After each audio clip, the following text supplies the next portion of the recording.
जैसे कि आप सभी जानते हैं कि परिवार पहचान पत्र हरियाणा में अनिवार्य कर दिया है हर गवर्नमेंट स्कीम के लिए, हर योजना के लिए।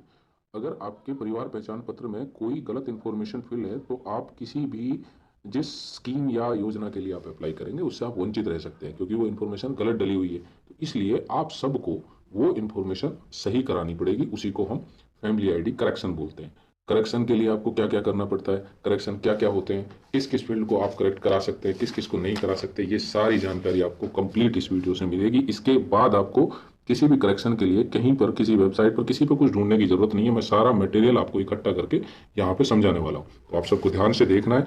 और जो पीपीटी है, इस पीपीटी को मैं डिस्क्रिप्शन लिंक में शेयर कर दूंगा, आप वहाँ से डाउनलोड कर सकते हैं। इसमें कुछ प्रिस्क्राइब्ड फॉर्मेट है, उस फॉर्मेट को आप डाउनलोड कर सकते हैं और करेक्शन के लिए आवेदन कर सकते हैं। आपको कहीं भी जाने की जरूरत नहीं है, घर बैठे आपको अप्लाई करना है, घर पे अप्लाई करेंगे वो अप्रूव हो जाएगी। तो करेक्शन कौन कौन से हो सकते हैं, मैं आपको, किसी का एड्रेस चेंज करना हो, किसी का रेजिडेंट ईयर चेंज नहीं हुआ, वो गलत डल गया, उसको चेंज करना है। किसी का मैरिटल स्टेटस हो, मैरिटल स्टेटस के कारण कई लोगों की पेंशन कट जाती है, पेंशन विभाग उस पेंशन को डिसकंटिन्यू कर देता है क्योंकि उनका मैरिटल स्टेटस अपडेट नहीं है, खासकर वो विडो के केस में होता है। तो मैरिटल स्टेटस किस किस टाइप के होते हैं, married to unmarried, unmarried to married, married to divorce और मैरिड टू विडो। इस टाइप के करेक्शन हैं। जैसा अब अभी मैंने मैरिटल स्टेटस का बताया, वैसे ही इनकम वेरिफिकेशन के लिए भी इनकम में आपको आपकी इनकम को वेरीफाई कराना पड़ता है, कास्ट को वेरीफाई कराना पड़ता है। अगर गलत कास्ट वेरीफाई गलत है उसको आप सही कर सकते हैं, क्योंकि गलत अगर डेट ऑफ बर्थ डल जाती है तो उसके कारण कई लोगों की वृद्धावस्था पेंशन है वो कट जाती है, कई लोगों के अदर जो बेनिफिट्स हैं वो कट जाते हैं। तो सारी सही इन्फॉर्मेशन कराना अनिवार्य है, अन्यथा आपको कभी ना कभी इससे प्रॉब्लम होने वाली है। किसी का नाम गलत हो गया है, किसी का सरनेम नहीं है, नाम करेक्ट करते समय एक एरर, आप तो डेमो और फेल्ड, जो नाम करेक्ट करते समय जो एरर आता है उसका क्या सॉल्यूशन है, सारे जो इश्यूज है हम इसमें डिस्कस करेंगे। मैं आपको बताऊंगा कैसे आप उनको सही कर सकते हैं, वो भी घर बैठ के, कहीं आपको किसी दफ्तर या ऑफिस में नहीं जाना है। किसी का स्पाउस नेम गलत हो गया, आपको घर बैठे ऑनलाइन करेक्शन रिक्वेस्ट डालनी है और वो 1 दिन में 2 दिन में अप्रूव हो जाती है। किसी का दिव्यांग का परसेंटेज फैमिली आईडी में गलत डला हुआ है, आप उसको सही करा सकते हो। कोई दिव्यांग है और फैमिली आईडी में दिव्यांग शो नहीं हो रहा है, आप उसको सही कर सकते हो। किसी की क्वालिफिकेशन गलत हो गई है, उसको सही कर सकते हो। कोई गलती से ऑपरेटर ने मार्केट डेड कर दिया, आप उसको सही कर सकते हो। उसके लिए क्या क्या सपोर्टिंग डॉक्यूमेंट्स होंगे ताकि आपकी रिक्वेस्ट है वो रिजेक्ट ना हो, उसके लिए मैं सारी जानकारी आपको दूंगा। दिव्यांग का परसेंटेज जैसा मैंने अभी बताया, आप उसको चेंज कर सकते हो। ऑक्यूपेशन का चेंज कर सकते हो, एड्रेस का चेंज कर सकते हो। कास्ट का जैसे मैंने बताया कि कई कई लोगों की इंटरकास्ट मैरिज होती है, उस केस में भी आप कास्ट को आपको अपडेट करना होता है। मोबाइल नंबर को अपडेट कर सकते हैं, मदर फादर के नेम कुछ गलती हो जाती है तो उसको अपडेट कर सकते हैं। हेड ऑफ द फैमिली के साथ बाकी मेंबर का क्या रिलेशन है, कई बार उसमें गलती हो जाती है, ऑपरेटर गलत कर देता है। ऑपरेटर इंटेंशनली नहीं करता लेकिन गलती हो जाती है तो उसको भी सही किया जा सकता है। मर्ज, दो फैमिलीज को अगर मर्ज होना है तो वो कैसे होना है, अगर वो एक ही फैमिली को दो फैमिली बनाना है, अलग करना है, स्प्लिट फैमिली वाला जो ऑप्शन आप देख रहे हैं उसमें डॉक्यूमेंट्स क्या है, किस तरह के डॉक्यूमेंट्स आपको, सपोर्टिंग डॉक्यूमेंट्स आपको लगाने हैं ताकि आपकी करेक्शन घर बैठे हो जाए, आपको किसी ऑफिस या दफ्तर के चक्कर ना लगाना पड़े। मैं आपको एक एक करके बताता जाऊंगा। किसी का कोई डाउट हो, क्वेरी हो तो वो आप कमेंट बॉक्स में डाल सकते हैं। आपके डाउट्स, सभी डाउट्स पे हम बात करेंगे और वो डाउट्स आपके क्लियर करेंगे। अगला correction, marital status. Marital status में देखा, आप जैसा कि स्क्रीन पे देख पा रहे हो, अगर अनमेरिड टू मैरिड करना हो, कोई मेंबर हो और उसका स्टेटस अभी अनमेरिड हो रखा हो और उसको मैरिड करना हो तो वो भी किया जा सकता है। उस करेक्शन के लिए आपको जो डॉक्यूमेंट्स चाहिए वो डॉक्यूमेंट्स मैं आपको बता देता हूं। आपको ऑनलाइन करेक्शन मॉड्यूल से वो अप्लाई कर देना है, घर बैठे वो 1 या 2 दिन के अंदर अप्रूव हो जाएगी, आपको कहीं जाने की जरूरत नहीं है। समझना है इसके लिए तरीका क्या होता है। Member shall submit a self declaration form and जो डॉक्यूमेंट्स उसके साथ चाहिए, सेल्फ डिक्लेरेशन जो फॉर्मेट है वो फॉर्मेट मैं आपको बता देता हूँ। तो सेल्फ डिक्लेरेशन फॉर्म के साथ जो डॉक्यूमेंट्स आपको चाहिए वो मैं आपको बता रहा हूँ। आपके पास मैरिज सर्टिफिकेट आप लगा सकते हो, वोटर कार्ड लगा सकते हो, राशन कार्ड लगा सकते हो, आधार कार्ड लगा सकते हो। अगर इनमें से कोई डॉक्यूमेंट्स नहीं है तो फिर ये marital status unmarried to married नहीं हो सकता, क्योंकि राशन कार्ड में मेंशन होता है, मैरिज सर्टिफिकेट बनता है मैरिज के लिए। आधार कार्ड में अगर लेडी के केस में आप उसको करा सकते हो क्योंकि उसमें वाइफ ऑफ पति का नाम मेंशन होता है। ये ध्यान रखें, करेक्शन के लिए जो भी डॉक्यूमेंट्स आप अपलोड करें वो क्लियर और रीडेबल होने चाहिए, अन्यथा आपकी करेक्शन रिक्वेस्ट रिजेक्ट हो जाएगी। दूसरा, ये आपके पास फॉर्मेट है, इस फॉर्मेट में 2 पैरामीटर्स है। पहले पोर्शन पे वो डिक्लेयर करेगा कि आई एम मैरिड नाउ, पहले पोर्शन पर डिक्लेयर करेगा कि मेरी शादी हो गई है। डिक्लेरेशन फॉर मैरिज, मैरिज के लिए वो डिक्लेरेशन के लिए दोनों हस्बैंड और वाइफ दोनों के सिग्नेचर या थंब होने चाहिए, और मैरिज की डेट होनी चाहिए, किस जगह शादी हुई, उस शादी का प्लेस मांगता है तो वो आपको अपने गांव का नाम, सिटी का नाम, वार्ड का नाम, जो भी आपका एड्रेस होगा उस हिसाब से आप इसमें प्लेस ऑफ मैरिज डाल देंगे, कब शादी हुई थी वो डाल दोगे, सिग्नेचर आपको करना है, हस्बैंड वाइफ दोनों के सिग्नेचर होने। तो ये दोनों डॉक्यूमेंट्स, ये जैसे कि मैंने बताया, आप आधार कार्ड हो आपके पास, मैरिज सर्टिफिकेट हो, वोटर कार्ड हो या राशन कार्ड हो, तीनों में से एक document plus self declaration format, इनके आप एक पीडीएफ बनाकर आपको क्लियर पीडीएफ अपलोड करनी है, वो रीडेबल होनी चाहिए, अन्यथा वो रिजेक्ट हो जाएगी। Next, married to window.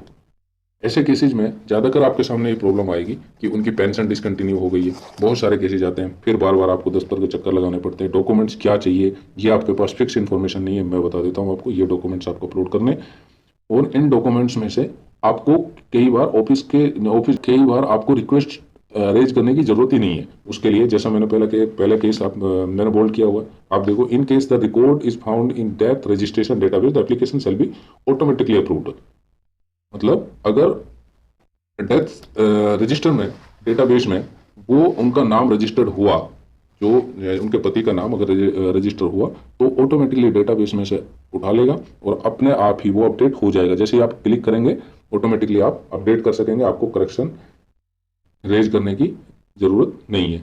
दूसरे केस में अगर वो रिकॉर्ड डेटाबेस में नहीं उठाता है ऑटोमेटिकली, अगर पीपीपी आईडी उसको नहीं उठाता है, पोर्टल उसको नहीं उठाता है, देन आपको क्या करना है कि आपको ऐसा डॉक्यूमेंट्स जिसमें पति और पत्नी दोनों का नाम होना चाहिए, डेथ सर्टिफिकेट हो सकता है, डेथ सर्टिफिकेट केस में 90% डेथ सर्टिफिकेट्स में वह पति और पत्नी दोनों का एक साथ नाम नहीं होता, क्योंकि पत्नी की डेथ हुई है तो पति का कॉलम अधिकतर खाली मिलता है, उस पर कोई एंट्री नहीं होती, नाम नहीं लिखा होता है वाइफ का, और वह पति की डेथ होती है तो पत्नी का उसमें नाम नहीं मिलता है। तो ये आपको देख लेना है, अगर वो डेथ सर्टिफिकेट में दोनों का नाम है तो वो एनफ है, कोई उसके अलावा कोई डॉक्यूमेंट्स आपको डालने की जरूरत नहीं है।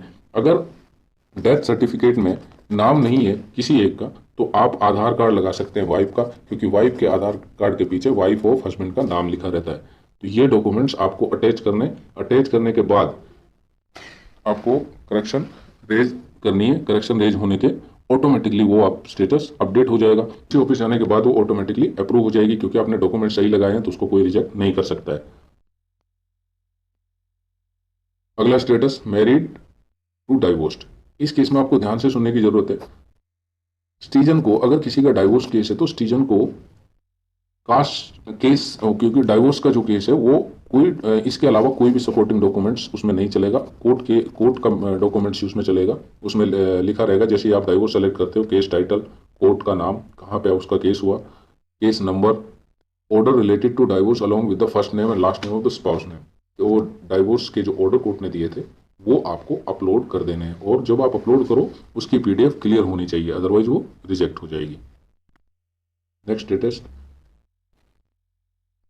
Income verification. इनकम वेरिफिकेशन के कारण लोगों को बहुत सारे बेनिफिट से वंचित रहना पड़ता है, तो आप लोगों को ये गलती नहीं करनी है। मैं आपको कुछ इसमें जो एज पर गाइडलाइन है, जो तरीका है इसका सही, उसी तरीके से मैं आपको गाइड कर रहा हूँ। इनकम, जब आप फैमिली आईडी प्रिंट करते हैं उसमें दो टाइप की हो, दो वर्ड लिखे रहते हैं, एक लिखा रहता है डिक्लेयर्ड इनकम, दूसरी लिखी रहती है वेरीफाइड इनकम। वेरीफाइड इनकम का मतलब आपको कुछ करने की जरूरत नहीं है, आपकी इनकम वेरीफाई हो गई है। डिक्लेयर्ड इनकम का मतलब है कि वो वैल्यू है जो बनाते समय, फैमिली आईडी बनाते समय अपने से डाली थी। अब उस केस में आपको वेरिफिकेशन कराना पड़ता है। वेरिफिकेशन के लिए आप करेक्शन मॉड्यूल से इनकम वेरिफिकेशन के लिए अप्लाई करना है, और अप्लाई ऑटोमेटिकली अप्रूव हो जाती है। अगर ऑटोमेटिकली अप्रूव नहीं होती, आप कमेंट सेक्शन में कमेंट करना कि आपकी इनकम वेरिफिकेशन नहीं हो पा रही है, तो आपको पूरी तरह हम गाइड करेंगे, पूरी तरह आपकी हेल्प की जाएगी कमेंट का रिप्लाई कर। अगर इनकम वेरिफिकेशन वेरीफाइड सेटिस्फाई नहीं है कि आपकी इनकम सही वेरीफाई नहीं हुई है, तो आप री वेरिफिकेशन के लिए रिक्वेस्ट करा सकते हैं, जो 1 वीक में हो जाती है। 1 सप्ताह के अंदर अंदर वेरीफाई जो पीपीपी डिपार्टमेंट है, विभाग है, वो कर देता है। इसके लिए आपको कोई डॉक्यूमेंट्स अपलोड नहीं करने हैं। कास्ट करेक्शन, कास्ट के लिए अगर 2 केसेज है, अगर आपकी कास्ट वेरीफाइड नहीं है तो आपको ऑनलाइन करेक्शन मॉड्यूल से कास्ट वेरिफिकेशन के लिए अप्लाई कर देना है। उसमें सपोर्टिंग डॉक्यूमेंट्स की कोई ज़रूरत नहीं है। दूसरा, अगर कास्ट आपकी गलत वेरीफाई हो गई, फॉर एग्जांपल आप किसी एससी कैटेगरी में आते हैं, किसी ने जनरल कर दिया या जनरल को एससी कर दिया या एससी को जनरल कर दिया, उस केस में मेरा परिवार .haryana.gov इस वेबसाइट पर सिटीजन कॉर्नर एक टैब ऑप्शन है, उस ऑप्शन में एक अगला टैब बना हुआ है ग्रीवेंस, कास्ट ग्रीवेंस रिपोर्ट। जैसे ही आप कास्ट ग्रीवेंस रिपोर्ट पे क्लिक करेंगे, आपसे वो किस मेंबर वाइज वहाँ डिटेल आ जाती है, मेंबर वाइज में किस मेंबर की कास्ट गलत वेरीफाई हुई है, आप उसका कोई भी कास्ट प्रूफ अपलोड कर सकते हैं। जैसे आप किसी उसके जिस मेंबर का आप कराना चाह रहे हैं उसके फादर का कर सकते हैं, ब्रदर का कर सकते हैं, माँ का नहीं चलेगा उसमें। उसके अलावा आप किसी भी अपने ब्लड रिलेशन का किसी का भी सर्टिफिकेट अपलोड कर देंगे तो वो आपकी कास्ट वेरीफाई हो जाएगी, आपको कहीं जाने की जरूरत नहीं है, वो हो जाएगी, वो वेरीफाई हो जाएगी। अगला डीओबी वेरिफिकेशन। डीओबी वेरिफिकेशन में ये बहुत ही बड़ा इशू है क्योंकि इससे वृद्धावस्था पेंशन कनेक्ट है, लिंक है। तो वृद्धावस्था पेंशन उन लोगों की कट जाती है जिनका डीओबी पीपीपी में गलत हो गया था। अब उनको क्या क्या डॉक्यूमेंट्स डीओबी करेक्शन के लिए लगाना चाहिए? डीओबी करेक्शन के लिए पहला डॉक्यूमेंट्स जो माना जाता है वो बर्थ सर्टिफिकेट। दूसरा, अगर वो पढ़ा लिखा है तो 10th की मार्कशीट, या उसके पास पासपोर्ट हो, या उसके पास वोटर कार्ड हो। बट वोटर कार्ड भी डीओबी के लिए एक मान्य प्रूफ है, आप उसको भी अपलोड कर सकते हो और आपकी डीओबी चेंज हो जाएगी। उसके बाद चौथा, आप स्कूल रिकॉर्ड प्लस एसएलसी जो स्कूल से इशू होती है उस एसएलसी को और स्कूल से रिकॉर्ड मंगवा कर भी, अगर वो कभी स्कूल गया, फर्स्ट की हो, सेकंड की हो, थर्ड क्लास की हो, कभी की भी हो, वो उसको अपलोड कर दे। और अपलोड करने के बाद ऑटोमेटिकली, जैसा मैंने बताया, आपकी डीओबी है वो चेंज हो जाएगी। आपको किसी ऑफिस दफ्तर में जाने की जरूरत नहीं है, आप घर बैठे कर सकते हैं। जो डॉक्यूमेंट्स आप अपलोड कर रहे हो वो क्लियर और रीडेबल होना चाहिए। मैं बार बार इसलिए रिपीट कर रहा हूँ कि डॉक्यूमेंट भी पूरे अपलोड किए, हमारे पास डॉक्यूमेंट भी सही है, लेकिन अपलोड करते टाइम हमसे वो सही से हमने स्कैन नहीं किया, इसलिए गलती हो जाती है और वो बार बार रिजेक्ट होता रहता है। Spouse name correction. Spouse name correction में कई फैमिली आईडी बनाते समय किसी ऑपरेटर से हमसे कई बार गलती हो जाती है, हम उसके बेटे का नाम, इसके भाई का नाम, किसी और का नाम उसमें गलती से हम स्पाउस नेम में ऐड कर देते हैं। और उसको कैसे करेक्ट कराना है उसके लिए सपोर्टिंग डॉक्यूमेंट्स है, सेम उसके लिए तरीका है। आप मेरा परिवार .haryana.gov जो पोर्टल है उसी से आप करेक्शन मॉड्यूल से आप खुद भी डाल सकते हैं। आप नज़दीकी किसी कंप्यूटर वाले के पास जा सकते हैं और उससे आप ये रिक्वेस्ट रेज करा सकते हैं। उसमें मैरिज सर्टिफिकेट हो आपके पास, या राशन कार्ड हो, वोटर कार्ड हो, आपके पास आधार कार्ड हो, ये डॉक्यूमेंट्स आपको अपलोड कर देने और वो क्लियर होने चाहिए।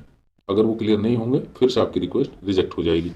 स्पाउस नेम के लिए एक फॉर्मेट है, उस फॉर्मेट को मैं डिस्क्रिप्शन लिंक में अपलोड कर दूंगा।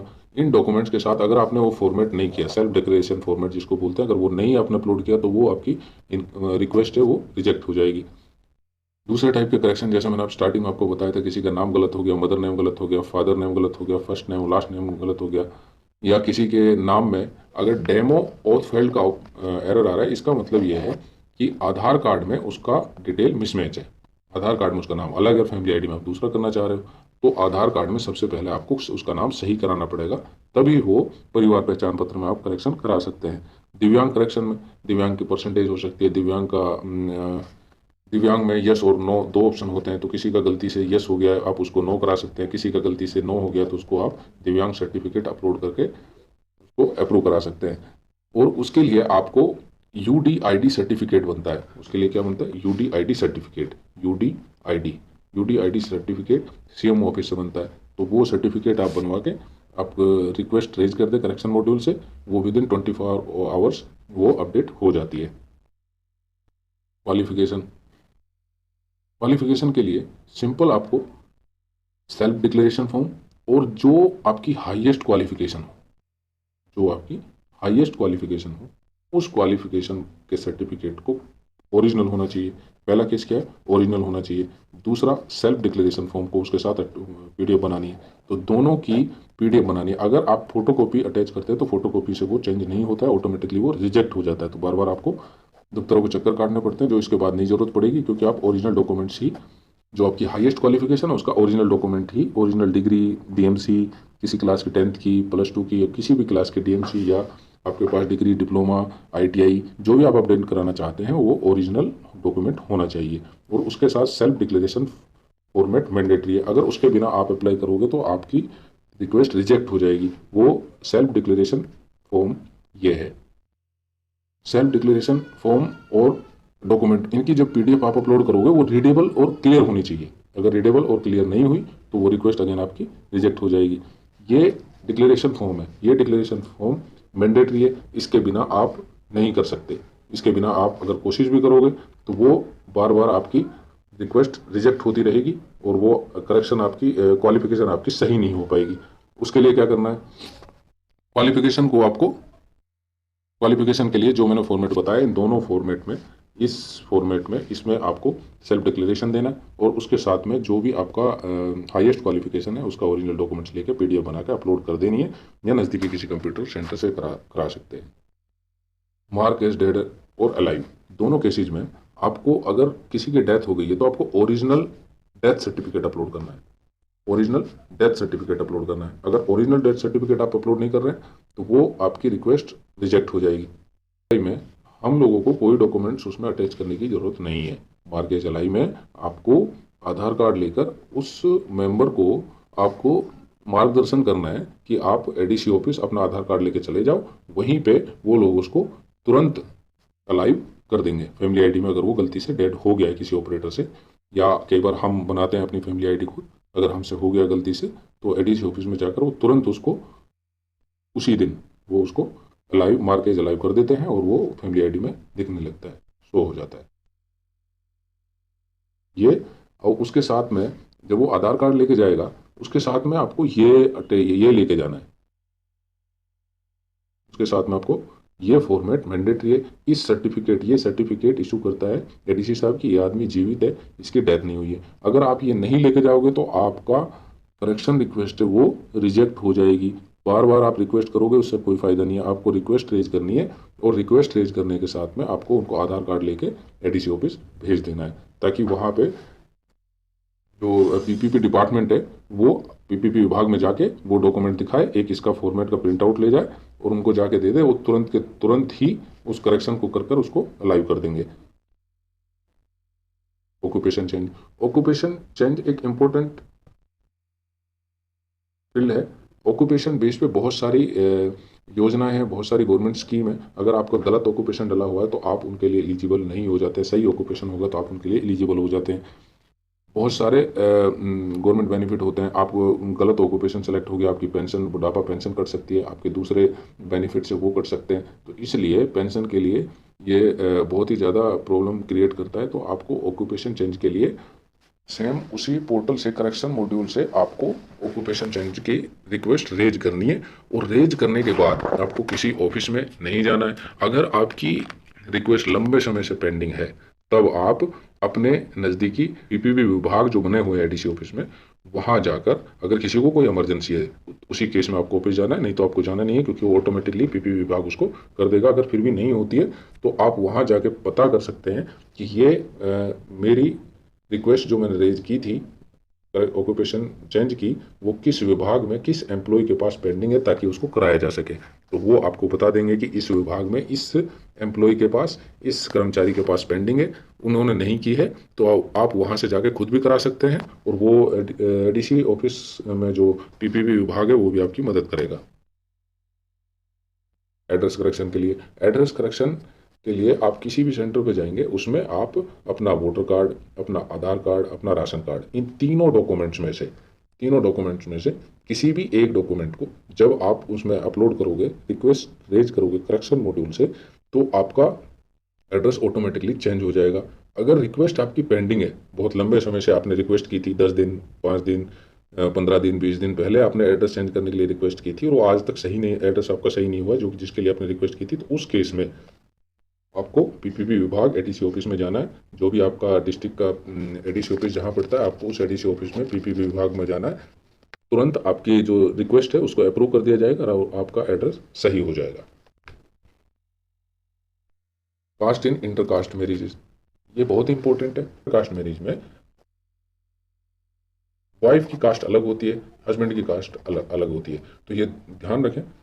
हस्बैंड के अनुसार बच्चों की कास्ट होगी, वाइफ के अनुसार नहीं होगी, तो गलत आप रिक्वेस्ट ना डालें, क्योंकि सिर्फ हस्बैंड के अनुसार ही कास्ट हो सकती है, वाइफ के अनुसार नहीं हो सकती। वाइफ की अलग कास्ट होती है। कई बार क्या होता है कि पटवारी ने वेरीफाई किया तो उसको नहीं पता कि इंटर कास्ट मतलब दूसरी कास्ट से शादी किया हुआ है, तो उसकी कास्ट गलत हो जाती है, उसके लिए आप ग्रीवेंस रेज कर सकते हैं। रिलेशन अपडेट कर सकते हैं। जैसे मैंने बताया कि हेड ऑफ द फैमिली के साथ बाकी मेंबर्स का क्या रिलेशन, अगर गलत हो जाता है तो आप नज़दीकी किसी कंप्यूटर सेंटर वाले के पास, किसी सीएससी सेंटर पर जाकर या खुद से भी आप रिलेशन को आप सही कर सकते हैं। उसका ऑप्शन सभी के लिए ओपन रहता है। अगर इनकेस आप नहीं कर पा रहे, उसके लिए आप पीपीपी विभाग में जाकर वो सेम डे आपको सही कर देंगे। मर्ज ऑप्शन, पीपीपी बनाने के बाद आप 2 बार उसमें कुछ भी करेक्शन कर सकते हैं। तो अगर आपने 2 बार पहले उसमें कोई करेक्शन नहीं किए तो आप उसमें मर्ज कर सकते हैं। तो आप किसी भी फैमिली आईडी में मर्ज हो सकते हैं। अगर आपने 2 बार से ज़्यादा 2 बार आपने करेक्शन कर दिए तो उसके लिए आपको पीपीपी विभाग में जाना पड़ेगा। ये जाना जरूरी है। फैमिली अलग, एक फैमिली आईडी में मान के चलो 4 मेंबर है, अब 2 अलग होना चाहते हैं, तो उन दोनों फैमिली 2 फैमिली अगर अलग होना चाहते हैं तो हमारे करेक्शन मॉड्यूल में स्प्लिट फैमिली का ऑप्शन आता है। उस स्प्लिट फैमिली पे जैसे आप क्लिक करेंगे आपसे वो कंज्यूमर नंबर मांगता है। कंज्यूमर नंबर होता है बिजली मीटर नंबर। इसका मतलब क्या होता है? बिजली मीटर नंबर। बिजली मीटर नंबर पे जैसे ही आप बिजली मीटर नंबर जैसे ही आप अपलोड करोगे वो आपकी family automatically with in 24 hours वो फैमिली अलग हो जाती है और उसकी नई फैमिली आईडी बन जाती है। आपको नई फैमिली आईडी बनवाने की जरूरत नहीं, क्योंकि ऑटोमेटिकली आपके सारे डॉक्यूमेंट्स पोर्टल पर अवेलेबल है। तो वो आपके लिए एक सेपरेट फैमिली आईडी क्रिएट हो जाती है। To visit meraParivar.haryana.gov.in portal. हर करेक्शन के लिए आपको इस पोर्टल पे लिंक पे क्लिक करना है, आपको अपडेट फैमिलीज पे क्लिक करना है। और जैसे ही अपडेट फैमिली पे आप क्लिक करेंगे, सिटीजन कॉर्नर पे ऑप्शन दिया हुआ है अपडेट फैमिली, आप हर तरह का करेक्शन कर सकते हैं। जो इन रॉन्ग इन्फॉर्मेशन गलती से आप फैमिली आईडी बनाते समय जो डल गई थी, आप उसको सही कर सकते हैं। वहाँ से आपको सेलेक्ट करना है। जैसे ही आप सिटीजन को कॉर्नर सेलेक्ट करते हैं, वहाँ से अपडेट फैमिली पे क्लिक करते हैं, आपकी फैमिली आईडी मांगता है। फैमिली आईडी पे जैसे ही आप क्लिक करेंगे ओटीपी डालना है। ओटीपी से वैलिडेट करने के बाद आपके पास ऑप्शन आ जाता है करेक्शन मॉड्यूल। जैसे करेक्शन मॉड्यूल पे क्लिक करेंगे आपके पास डिफरेंट ऑप्शन आ जाते हैं कि आप मैरिज का कराना चाहते हैं, एड्रेस का करना है, ऑक्यूपेशन का करना है, दिव्यांग का करना है, मार्केज डेट लाइव का करना है, रिलेशन का करना है। जो भी करेक्शन आप कराना चाहते हैं वो सारे करेक्शन उससे हो जाएंगे। आपको कास्ट का करना है, रेजिडेंशियल ईयर का करना है, एड्रेस का करना है, डीओबी का करना है, सभी करेक्शन आप वहाँ से कर सकते हैं। कास्ट ग्रीवेंस रिपोर्ट के लिए जैसे मैंने बता दिया कि अगर गलत आपकी कास्ट वेरीफाई हो गई है तो आप कास्ट ग्रीवेंस रिपोर्ट से करा सकते हैं। Thank you. For any query आप हमें कमेंट करें। प्लीज़ चैनल को सब्सक्राइब करें। अगली वीडियो में मैं आपको जितनी भी योजनाएं हैं उन सारी योजनाओं के बारे में जो परिवार पहचान पत्र से डायरेक्ट जुड़ी हुई है, जैसे आपका परिवार पहचान पत्र सही हो जाता है तुरंत आपको वो सुविधाएं मिलने लगेंगी। ये सारी योजनाओं के बारे में मैं एक वीडियो बनाऊंगा।